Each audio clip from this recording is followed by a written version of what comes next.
The next question that's been submitted.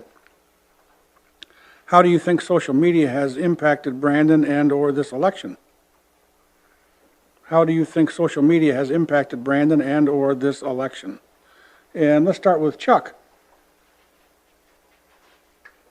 You would start with me, probably the least active on social media. Welcome. Luck of the draw. That's all I can say. I can say that I can now text, although my kids taught me that. Facebook, my kids are teaching me that.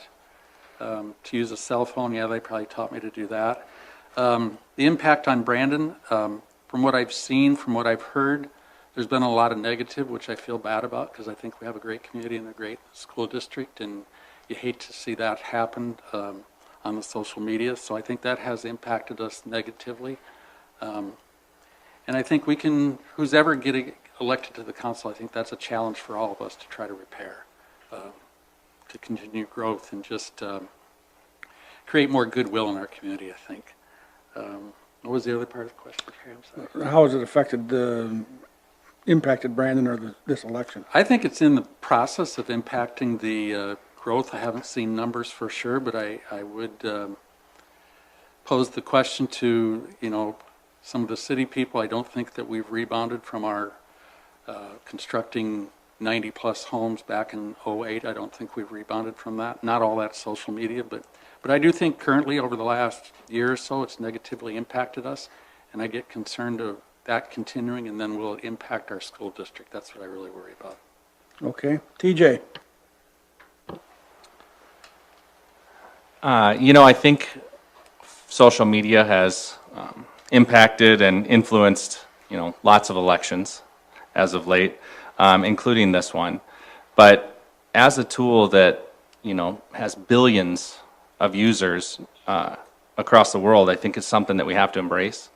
There has been some negativity on Facebook, and I think the best thing that we can do is come up with positive answers and positive responses to some of those statements and do the best that we can to get information out there. But, people get mad and they rant on those platforms, and what we need to do is watch them. I'm not saying that we respond to every single one, because we, certainly don't need to engage in negativity as a community. I think we have an amazing community with, lots to offer. But we definitely should listen. I think that social media is a good place for us to listen and then put out facts that respond to some of the issues. As far as Brandon itself, certainly there's a little bit of that reputation of, oh, the water. But again, I mentioned this earlier, I think that snowballed from us not getting a little bit quicker to jump on board with people's concerns. And then it became an outcry versus just a small issue at the time. It became an outcry, which should have been brought forward as a huge issue and addressed in the urgent manner that the community wanted it addressed. Okay, Spencer? I think social media has kind of given a voice to the people that haven't been heard for a long time.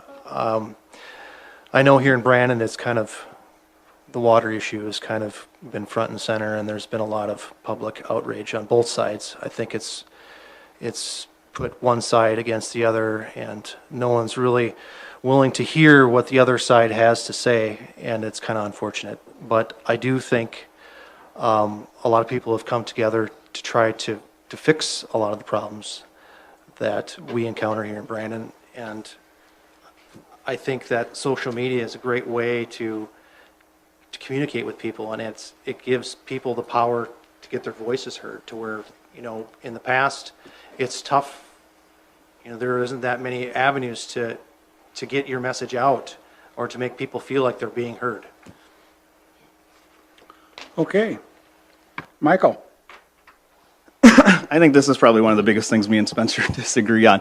I think if social media and people knew better punctuation, they would be able to express better on Facebook, because the way you say something on Facebook can be taken 15 different ways. I refuse to respond onto social media because it turns into a big bully, and I know we've got into things. Spencer has called me out and said, we want your opinion.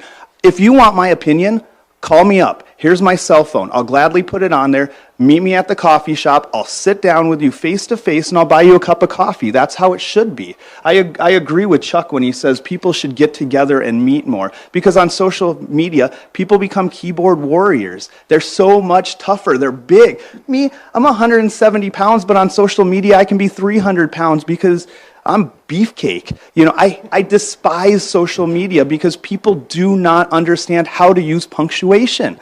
And I don't know what they're saying sometimes. So I would rather, if you ever want to meet with me and know, meet me at the coffee shop. Meet me at McDonald's. I'll buy you a cheeseburger. I don't care. I'd rather talk to you in person than sit behind a keyboard where you have no clue what I mean. I'll go knock on doors. So I'm opposed to social media and doing it. I like how the fire department in Sioux Falls does it. They kind of throw things out there as joking around, and they do little crazy videos and stuff like that. That's fun. That's how it's supposed to be. If you want to see my kids, go on my Facebook page. But if you want to hear my political views, talk to me in person. If I'm going to hire you to work for me on my business, I'm going to meet you face to face. I'm not going to sit down and take what you put on the keyboard as truth. It's not going to happen. I want to meet with somebody. You're hiring us up here to represent you. Would you rather meet us in person, or would you take our word, what we say on the keyboard? I'd rather meet somebody in person. So, thanks. Okay, Barb. Well, I certainly think it's great that people are engaged, and I think that that's one of the good things that has come out from all of this discussion. But you know, my mom told me if you can't say something nice, then just don't say anything at all. And I preach that to my kids. I'm with Michael. If you have a question or a concern, my email is on the website. My phone number is in the phone book. I always respond to those folks. I don't get a lot of calls. I don't get a lot of emails. And that's interesting to me that I don't. If there is this much angst in the community, I'm not seeing it personally. Maybe on Facebook, and I don't check Facebook, so I don't know what it says. But I am not getting those calls or emails. So please, if there's an issue, let us know. All of our council, Joe's in the back, all of our council people will respond. We're here to represent you. But I can't do it if it's on some social media site that I don't check. So I am in the phone book.